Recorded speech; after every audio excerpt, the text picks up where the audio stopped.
Hello বন্ধুরা, শুভ জন্মাষ্টমী।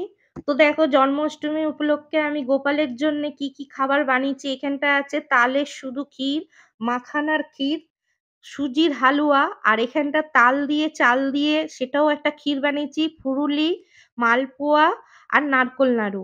এ কটা জিনিস আমি গোপালের জন্যে বানিয়েছি। গোপাল যেগুলো খেতে ভালোবাসে, আর তাল তো গোপালের খুবই প্রিয় জিনিস। তো এখানটা কিন্তু আমি ৩ রকমের ক্ষীর বানিয়েছি। আর তার মধ্যে কিন্তু একটা আভিজাত্য আছে মাখানার ক্ষীর। মাখানা কিন্তু গোপালের খুব প্রিয় জিনিস। তাই জন্য আমি মাখানা দিয়ে তারপর আমি সমস্ত কিছু রেডি করে নিয়েছি। নিয়ে আমি পুজোর জায়গায় চলে এসেছি। এবারে আমি পুজো দেবো। তো দেখো আমি যেরকম ভাবে পেরেছি, যেহেতু আমার ঘরের ঠাকুর, আর আমার কিন্তু কোনো পিতলের ঠাকুর না, আমার পিচ্চারের ঠাকুর।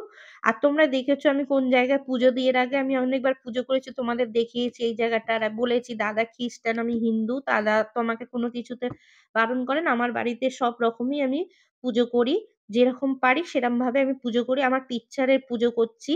আর আমার কিন্তু ওই বাড়িতে আমার রাধাকৃষ্ণ আছে। যেহেতু আমি ওখানটা যেতে পারিনি, তাই জন্য আমি ঘরেতেই আমি যেটুখানি পেরেছি আয়োজন করেছি। কোনো ব্রাহ্মণ না, আমি নিজে হাতে পুজো দিচ্ছি। গোপাল তো আমাদের ঘরের ছেলে, গোপাল সোনা আমাদের ঘরেরই বিয়ে। সেই জন্যে আমি যেরকম আয়োজন করেছি গোপালকে সেটা দিয়েই ভোগ দিয়েছি। তো তোমাদের কেমন লাগলো আমার আজকের যে গোপালকে যে সেবা দিয়েছি এই ভোগ দিয়ে, তোমরা কিন্তু আমাকে কমেন্টে জানিও। তো এখানটা দেখো আমি ধূপ মোমবাতি জেলে পুজো দিচ্ছি, আর তার সঙ্গে আমি ৩ রকম গোটা ফলও দিয়েছি পুজোতে। আর গোপালের খাবারে কিন্তু অবশ্যই তুলসী পাতা দিতে হবে। তুলসী পাতাটা কিন্তু পুজোতে দিতেই হবে, আর খাবারে তো অবশ্যই দেবে।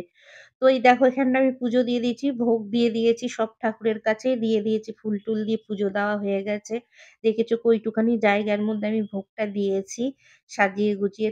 বন্ধুরা তোমাদের কেমন লাগলো কিন্তু অবশ্যই বলবে।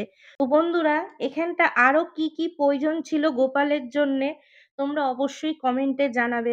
তো এই জন্য আমার মন থেকে যা চেয়েছে গোপালকে যে এই ভোগগুলো আমি দেবো। গোপাল তো অনেক কিছু খেতে ভালোবাসে, তার মধ্যে কিছুটা আমি এর মধ্যে দিয়েছি। বন্ধুরা গোপালকে আজকে যা ভোগ দিয়েছি তোমাদের কেমন লাগলো কমেন্টে জানিও। যদি ভিডিওটি ভালো লাগে লাইক কমেন্ট শেয়ার করো, সাবস্ক্রাইব করে দিও, ফেসবুক পেজটাকে ফলো করো। আবার চলে আসো অন্য কোনো ভিডিও নিয়ে, অন্য কোনো রেসিপি নিয়ে। তোমরা ভালো থেকো, সুস্থ থেকো।